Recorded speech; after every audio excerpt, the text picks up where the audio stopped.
Olá, bem-vindos mais uma vez à segunda de inglês no Da Rua Enem. E hoje a gente vai continuar com a série analisando as questões da prova de inglês do Enem de 2020. E hoje a gente vai analisar a questão 3 do Caderno Azul, e que traz mais um escritor nigeriano, né? Um poeta nigeriano, Achebe, foi bem atuante no século XX. E assim como a Chimamanda trata sobre as mesmas temáticas, até porque a história de vida dele tem um pouco a ver com a história dela, né? Ele também vem de família abastada da Nigéria, estudou também fora, e ele lidou com a literatura sempre através de textos de Shakespeare, Chaucer, Dickens, e aí ele sempre trouxe essa temática do risco de ter uma visão unilateral sobre a história da África, especialmente, né, e sobre a história de qualquer povo. Então, tem muita relação, parece muito, né, com a história de vida da Adichie e também com a temática que ela aborda. Essa temática das identidades, né, de trazer as raízes do povo dele e de perceber também as visões que sempre mostraram através da literatura as raízes africanas e por um olhar, seja do europeu, né, e dos escritores que ele sempre viu. Bom, então o poema que é utilizado na prova do Enem 2020 foi o A Mother in a Refugee Camp. Quer dizer, então logo de cara a gente já percebe ali no título, né? Então já vamos começar a fazer o skimming. Lembrando, todas as nossas análises aqui vão seguir a interpretação através das técnicas skimming, scanning e inference. Então vamos começar aí a fazer o skimming.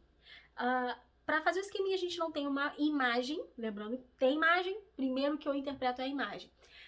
Mas aí a gente vai para o título e para a autoria, que a gente já falou um pouquinho aqui, e fonte. Bom, o título já traz pra gente a temática central, que é essa questão refugee camp, já remete a uma questão de guerra, né? Já tem um cenário aí, já coloca a gente num cenário guerra, né? De guerra, pós-guerra ou durante a guerra. Então a gente, lendo depois o poema, a gente vai encontrar outras cognatas, vamos encontrar também muitos phrasal verbs, tá? E tem vídeo aqui no canal sobre phrasal verbs e também no Instagram tem vários posts sobre phrasal verbs e nominal clauses, né? Ou aquelas expressões nominais, né? Que geralmente são formadas por um substantivo, um ou mais adjetivos, e aparecem bastante. Também tem posts no Instagram sobre os nominal clauses, aí dá uma olhada lá para se informar melhor. Mas a gente vai encontrar muitos desses nesse poema, então a gente, sabendo, quanto maior for o nosso repertório de termos, como a gente já falou, né, de vocabulário, então phrasal verbs aparecem muito sempre e nominal clauses também. Normalmente os textos, né, a maioria dos textos, eles já a primeira frase traz um nominal clause, né? Então é muito importante a gente sempre ter um repertório amplo sobre isso. Então você tem aí logo de cara 3 palavras, uma que é uma palavra muito provável, por ser muito comum e aparecer em textos variados na língua inglesa, e a gente estudar até na escola, né? Quando a gente estuda ali família, a árvore genealógica, e vem mother, father, então você já aparece o termo mother, que muito provavelmente todo mundo conhece. E depois essas 2 cognatas, que é o refugee, que parece refugiado e é refugiado, e camp, né, que é campo, então campo de refugiado. E olha aí já um nominal clause no próprio título, refugee camp, quer dizer, adjetivo, que é a característica, refugee camp, que é o noun, né, o substantivo. Então é campo de refugiado. Lembrando que na maior parte das vezes a relação adjetivo e substantivo em inglês é essa. Adjetivo primeiro, substantivo depois. Existem outras maneiras de colocar adjetivo e substantivo, usando linking verbs e tal, mas aí essa é a forma que ele mais aparece na maioria dos textos em inglês, né? Então você já tem logo de cara essas palavras conhecidas e palavras cognatas para ajudar a gente no skimming. Aí a gente passa para o scanning. E o que a gente faz antes de começar o scanning? A gente vai na questão. Não deixem de fazer isso. Antes de começar a escanear o texto, buscar informações específicas, eu tenho que saber que informações específicas eu preciso. Para responder a minha questão, eu preciso ler a questão e as opções. Então, a questão é: o escritor nigeriano Achebe, né, traz uma reflexão sobre a situação dos refugiados em um cenário pós-guerra. Olha aí, a gente já tinha visto isso lá no skimming, só de dar uma olhada no título, né? Facilitou. Se você, caso não viu, treina bastante isso pra gente, na próxima vez, você olhar esse título e perceber algumas coisas dali, né? Então, vamos lá. Da guerra civil no seu país, né? Então, guerra civil na Nigéria, esse cenário que ele utiliza ali para montar o poema é um cenário pós-guerra civil. Essa reflexão é construída no poema por meio da representação de uma mãe explorando as... Então, qual é a representação que essa mãe, né, que vai ser o eu lírico ali do poema, traz? Ela representa explorando o quê? Então, vamos lá. Letra A. Demonstração de orgulho por não precisar pedir doações. Letra B. Descrições artísticas e detalhadas de uma obra conhecida. C. Aceitação de um diagnóstico de doença terminal do filho. D. Consternação ao visitar o túmulo do filho recém-falecido. Ou impressões sensoriais experimentadas no ambiente. Então, qual é a representação que a mãe, que é o eu lírico, que vai narrar, né, aquela voz que fala no poema, né? O eu lírico, o professor Morgan de literatura já deve ter explicado o eu lírico para vocês. Se não, peçam para ele. E aí, de que forma, qual é a representação que essa mãe, né, que o eu lírico está explorando ali, através de quê? Como ele explora as representações que ela traz no poema. Então aí você tem lá várias palavras, então a gente vai começar a escanear o texto, né? Buscar palavras cognatas, buscar os nossos nominal clauses, os nossos phrasal verbs, como eu falei para vocês anteriormente, né? Inference, não se esqueçam, o inference é uma técnica de interpretação. Eu ativo o meu conhecimento prévio de mundo, uno ele ao que está sendo falado ali no texto, em palavras e imagens, caso haja, e começo a fazer as minhas inferências, né? Minhas previsões, minhas análises, observações, unindo isso tudo aí. Então, ele está sendo feito desde o momento que a gente começa no skin. Bom, aí a gente começa ali. A gente vai encontrar alguns termos. A gente já tem aqui algumas cognatas que eu encontrei.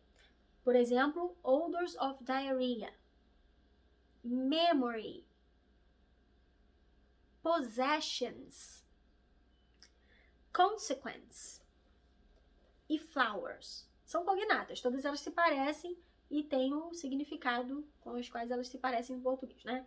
Aí você vai encontrar ali alguns nominal phrases ou nominal clauses, né? Que são os unwashed children, blown empty bellies. Olha aí, esse blown empty bellies traz dois adjetivos separados por um hífen e um noun, e um substantivo, né? Bellies, barrigas. Bare palms, rust-colored hair e former life, daily act e tiny graves. Então, todos esses são nominal phrases ou nominal clauses, né? É um termo com mais de uma palavra, mas que trata de uma coisa só, né? Nomeia uma coisa só, um evento só, uma situação só, uma pessoa só, enfim. E aí o que eles querem dizer? Unwashed children, quer dizer, crianças sujas, né, sem banho. Blown empty bellies, de barrigas vazias. Olha aí, só esses dois nominal clauses já remete a gente a um cenário pós-guerra, né, gente? Ghost smile, sorriso sem graça. Sabe aquele sorriso, você dá um sorriso sem querer sorrir, né, meio de canto de boca, assim, né? Bare palm, é as mãos, assim, puras, vazias, limpas, sem luva, sem nada. Rust-colored hair, rust é ferrugem, né? Então, cabelo cor de ferrugem. Former life, former é algo que você já foi antes, mas não é mais. Então, former life é um cotidiano que você já não tem mais. Provavelmente o quê? Antes da guerra se tinha um estilo de vida, um cotidiano, um dia a dia, né? Após a guerra você tem uma mudança muito grande no seu cotidiano. Então, o autor retrata isso aí. Daily act, que é, né, uma ação cotidiana do dia a dia, daily, né, diária. Tiny grave, uma sepultura pequena. Então, por ela ser tiny, o que ele está querendo reforçar ali, mostrar para o leitor? Que é uma sepultura de criança, né? Aí a gente vai procurar os phrasal verbs. Se os nominal phrases, eles são um nome com mais de uma palavra ali, né? Formação de um nome que nomeia um evento, uma situação, uma pessoa, um objeto. Os phrasal verbs, o que é um verb? É uma ação. Então, eles são frases verbais, frases que remontam uma ação. As que eu encontrei, então, são washed out ribs, dried up, rubbed him down. Essas eu coloquei como mais importantes, né? Porque elas vão fazer muita diferença na hora de interpretar o texto, né? E aí, o que elas querem dizer? Washed out ribs quer dizer o quê? A pessoa washed out é aquela pessoa que tá muito magra, né? Tão magra que os ribs, as costelas, ficam aparentes. Então, olha, mais uma vez montando aí uma figura, né, de uma pessoa, um ser humano, pós-guerra, né? Que é um ser humano que tá ali maltratado pela questão da guerra, pela situação de guerra. Dried up, dried, seco, né? Dried up, aí essa preposição aí, esse ou advérbio up, vai dizer pra gente que vai intensificar a questão de estar seco, muito seco, né? Rubbed him down, né? Rub, de esfregar, né? Então, rubbed him down, ela esfregou, né? Passou a mão assim. Ok. Como é que a gente amarra isso tudo aí para interpretar essa questão, então? O escritor traz essa reflexão sobre a situação dos refugiados da guerra civil da Nigéria, né? E ele mostra, através desse poema, uma situação pós-guerra, através do olhar de uma mãe, que aí a gente já no final do poema viu aquele nominal clause lá na tiny grave. Essa mãe, ela tá, então, enterrando um filho, né? Ela remonta as representações dela sobre o que ela tá vendo, a forma como ela enxerga, a forma como ela percebe o ambiente dela, é através do quê? Algumas palavras mostram pra gente isso muito claramente, como touch, que é o toque, né? Como odors, o que é o odors, né? Os odores, então é o cheiro, o olfato, né? Ou então colored, do rust-colored hair, é o quê? A percepção através da visão. Então a gente percebe aí três o quê? 3 sentidos, né? Então, ali o toque, a visão e o olfato. É assim que ela está percebendo mais aquele ambiente à volta dela, né? Ela está enxergando todo esse ambiente, ela está percebendo a situação, aquele evento, através dos sentidos dela, dos 5 sentidos, né? Então, a gente vai para as opções, e aí qual a opção que me traz essa questão? Demonstração de orgulho por não precisar pedir doações? Descrição artística detalhada em uma obra conhecida? Aceitação de um diagnóstico de doença terminal do filho, a gente já sabe que é uma questão de guerra, então não tem a ver. Consternação ao visitar o túmulo do filho recém-falecido, ela está visitando o túmulo, então a gente lembra que ela, né, estava ali rubbed him down, ela estava esfregando ele, né, ali banhando ele, limpando aquele corpo para poder ser enterrado na tiny grave. Então a gente já sabe que a letra E, né? Impressões sensoriais, olha os 3 sentidos que a gente encontrou no texto, né? Experimentadas no ambiente. Então, essa questão, né, a questão 3 do caderno azul da prova de inglês de 2020 do Enem, tem como a opção correta a letra E. Até a próxima. Tchau, tchau. Na descrição desse vídeo vocês vão encontrar alguns links para saber um pouco mais sobre o escritor, para saber também, para vocês pesquisarem e reverem e estudarem através de provas anteriores do Enem. Como a gente já falou várias vezes, é muito importante a gente sempre reler para conhecer, para expandir vocabulário, para perceber até mesmo o formato das perguntas, quais são as temáticas mais abordadas pela prova. E é sempre legal visitar o site lá do INEP, que está aqui na descrição.